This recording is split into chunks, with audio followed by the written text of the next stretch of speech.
धडा 6वा वर्ग 3रा मुलांचं प्रकट वाचन या ठिकाणी आपण घेत आहोत। तर या प्रकट वाचनामध्ये धड्याचं नाव शुभ्राची परसबाग। सर्वांनी माझ्या पाठीमागे म्हणायचं शुभ्रांची परसबाग। शुभ्रांची परसबाग। शुभ्रा नावाची एक मुलगी होती। शुभ्रा नावाची एक मुलगी होती। आई वडिलाची ती लाडकी होती।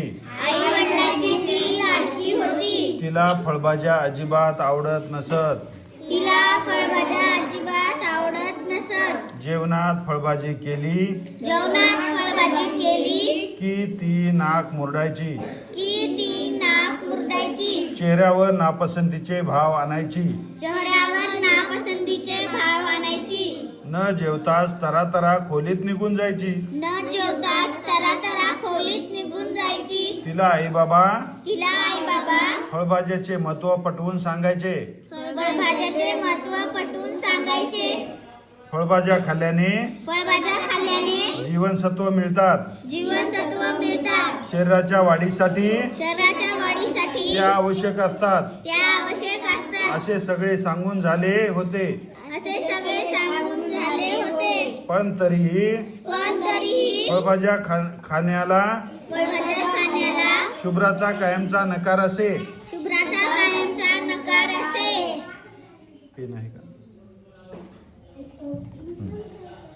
शुभ्राच्या घरासमोर भली मोठी रिकामी जागा होती। खाली चित्रामध्ये पाहून घ्या, आहे का रिकामी जागा आहे का? हा, तर तिच्या बाबांनी त्या जागेत भाज्या लावण्याचा निर्णय घेतला।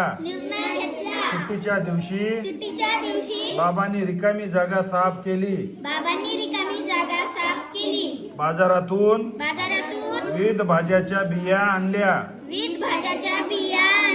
अंतर सोडून सरळ रेषेत त्या मातीत लावल्या। बाबांना या सर्व कामात शुभ्राची लुडबुड सुरू होती। बाबाच्या कृतीकडे ती बारकाईने पाहत होती। बिया लावून झाल्यावर बाबांनी त्याला रोज नियमितपणे पाणी घातले। 4 दिवसातच त्यांना अंकुर फुटले। फुटलेल्या अंकुराचे शुभ्राला फार कौतुक वाटले। तिची उत्सुकता वाढली। त्यानंतर ती रोज त्या रोपांना पाणी घालू लागली। बघा, खरंच पाणी घालते का? चित्रामध्ये दिसतं इथं। परत खालच्या ओळी बघा, येता जाता ती त्या रोपाकडे पाहू लागली। तिचा बराचसा वेळ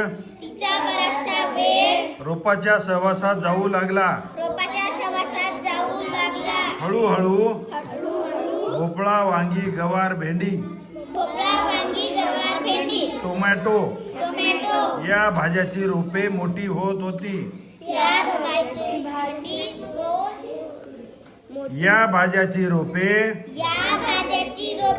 मोठी होत होती। उत्सुकतेपोटी शुभ्रा बाबांना रोज विचारायची, बाबा या रोपांना आता फळं कधी लागणार? शुभ्राची उत्सुकता बाबांना जाणवत होती। म्हणून बाबा म्हणाले, बाळा, बियांना अंकुर फुटून अंकुराची रोप झाली। लवकरच ती मोठी होतील। फुलं येतील। फुलातून भाज्या मिळतील। शुभ्राच्या मनात भाज्याविषयी उत्सुकता वाढली होती। पुन्हा एकदा म्हणा, शुभ्राच्या मनात भाज्याविषयी उत्सुकता वाढली होती। हे पाहून तिच्या आई बाबांना आनंद झाला. आनंद झाला. त्यांच्या मनात त्याच्या मनात आले. आले. हीच संधी आहे. हीच संधी आहे. शुभ्राच्या मनात शुभ्राच्या मनात भाज्याविषयी गोडी निर्माण करण्याची. भाज्याविषयी गोडी निर्माण करण्याची. पुढच्या पानावर जाऊ आपण. बघा पुढं काय होतं ते. शुभ्रा आणि तिचे वडील काय करतात.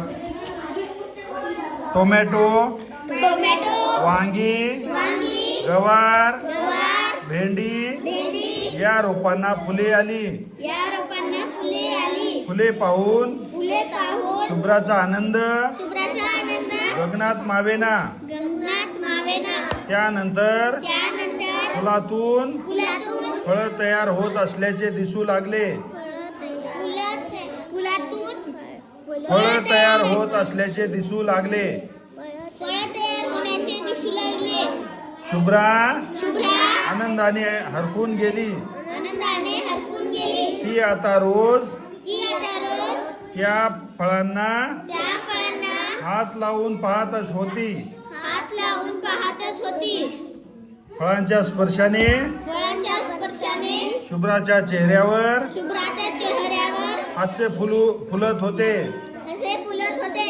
फळभाज्यांच्या फळभाज्यांच्या सहवासात सहवासात शुभ्रा शुभ्रा अधिक रमत होती. अधिक रमत होती. तिला या झाडांचा तिला या झाडांचा लळा लागला होता. लळा लागला होता. भेंडीचे आणि गवारीचे भेंडीचे आणि गवारीचे झाड झाड शुभ्रापेक्षा उंच झाले होते. शुभ्रापेक्षा उंच झाले होते. भोपळ्याचा वेलही पसरला होता. भोपळ्याचा वेलही पसरला होता. टोमॅटोच्या टोमॅटोच्या झाडाला झाडाला टोमॅटो लागले होते. टोमॅटो लागले होते. फळभाज्या तोडणीला फळभाज्या तोडणीला आल्या होत्या. आल्या होत्या. भाज्या तोडायच्या म्हटले की भाज्या तोडायच्या म्हटले की शुभ्रा त्याला विरोध करत होती. शुभ्रा त्याला विरोध करत होती. फळभाज्याशी तिची फळभाज्याची तिची गट्टी जमल्याने गट्टी जमल्याने त्या तोडूच नयेत त्या तोडूच नये असे तिला वाटत होते. असे तिला वाटत होते. न आवडणाऱ्या फळभाज्याही न आवडणाऱ्या फळभाज्याही न आवडणाऱ्या फळभाज्यांचीही न आवडणाऱ्या फळभाज्यांचीही ती काळजी घेत होती. ती काळजी घेत होती. बघा बाग फुललेली दिसते का. हो सर. दिसते. हो सर. आता बागेमध्ये खूप अशी फळं आलेली आहेत. भाजीपाला आलेला आहे आणि ती काय करू द्यायची नाही, तोडू द्यायची नाही. बघूया आपण खालच्या या उतार्यामध्ये काय काय होतं ते. अखेर शुभ्राच्या बाबांनी तिला कुशीत घेतले तिला कुशीत घेतले. आणि म्हणाले, आणि म्हणाले, बाळा बाळा, या फळभाज्यांचा या फळभाज्यांचा प्रवास तू पाहिला आहेस. प्रवास तू पाहिला आहे. किती आनंददायी आहे हा. किती आनंददायी आहे हा. फळभाज्या वेगानं फळभाज्या वेगाने कशासाठी वाढतात कशासाठी वाढतात तुला माहित आहे तुला माहित आहे का. का. भाज्या आपल्याला खाता याव्यात म्हणून भाज्या आपल्याला खाता याव्यात म्हणून आपण त्या वेळेत आपण त्यावेळेस तोडल्या नाहीत तोडल्या नाही तर त्या खराब होतात. तर त्या खराब होतात. फळं गळून पडतात. फळं गळून पडतात. झाडं सुकतात. झाडं सुकतात. फळभाज्या आपल्या फळभाज्या आपल्या शरीराला आवश्यक असतात. आपल्या शरीराला आवश्यक असतात. एकदा तू एकदा तू त्या फळाकडे पहा. त्या फळाकडे पहा. ती किती ताजी आहेत. ती किती ताजी आहे. आरोग्य चांगले राहण्यासाठी आरोग्य चांगले राहण्यासाठी फळभाज्या फळभाज्या सर्वांनीच खाल्ल्या पाहिजेत. सर्वांनीच खाल्ल्या पाहिजेत. बाबाचे म्हणणे शुभ्राला पटले. बाबाचे म्हणणे शुभ्राला ती पटले. हसली आणि म्हणाली, ती हसली आणि म्हणाली, बाबा बाबा, चला आपण चला आपण फळभाज्या फळभाज्या तोडू तोडू या. या. विशेष म्हणजे विशेष म्हणजे त्या दिवसापासून त्या दिवसापासून शुभ्रा सर्व फळभाज्या सर्व फळभाज्या आवडीने खाऊ लागली. आवडीने खाऊ लागली. इतर मुलांनी ती इतर मुलांनी फळभाज्या फळभाज्या इतर मुलांनाही इतर ती ती फळभाज्या खाण्याचे फळभाज्या खाण्याचे महत्व सांगू लागली. महत्त्व सांगू लागली. कोण लिहिलंय हा धडा? कोण लिहिलाय? संजय ऐलवाड. संजय ऐलवाड. तर काही मोठे किंवा कठीण शब्द, अवघड असणारे शब्द दिलेले इथं. नाक मुरडणे. नाक मुरडणेला काय म्हणतात? नापसंती दर्शवणे. निर्णय म्हणजे निश्चय. निश्चय. अंकुर म्हणजे मोड कोंब. अंकुर म्हणजे मोड कोंब. उत्सुकता म्हणजे आतुरता. उत्सुकता म्हणजे आतुरता. आणि लळा म्हणजे गोडी. लढा म्हणजे गोडी. शब्द देखील माहिती करून घ्यायचे. आणि हे जे प्रश्न आहेत हे प्रश्न वाचून घ्यायचे आणि धडा पुन्हा पुन्हा वाचायचा. आलं का लक्षात? हो सर. पुन्हा पुन्हा वाचणार. हो सर. आणि जेवढे प्रश्न काढता येतात तेवढे तुमच्या वहीमध्ये काढून घ्यावेत. आलं का लक्षात? हो सर. या कामी आपल्या आई बाबाची मदत करावे. घ्यायची. आलं का लक्षात? कुठं जर अडचण आली तर.